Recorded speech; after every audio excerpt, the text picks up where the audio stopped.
L-ECG huwa test importanti li jista' juri fi stadju kmieni riskju ta' attakk tal-qalb. Dan it-test suppost isir minn tekniċi li jkunu ħadu kors ta' diploma ta' 3 snin.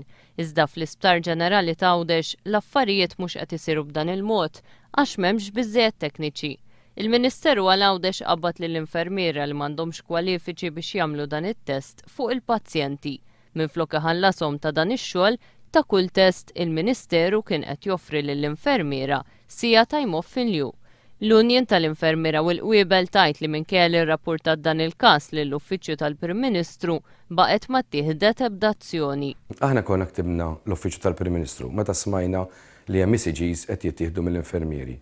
Għax rajnih każ serju fejn għandek test importanti huwa test li jimmarka attakki tal-qalb u qed jittieħed minn infermieri li m'għandniex liċenzja u laqqas għandna l-warrant u laqqas il-Code of Practice biex nagħmluh.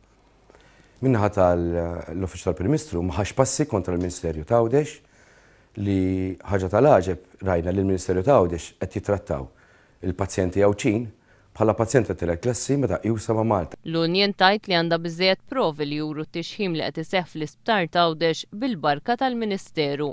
Qalet li la darba l-Uffiċċju tal-Prim Ministru ma ħal ebda azzjoni, l-Unjen kellha dmir li toħroġ dan il-każ fil-pubbliku.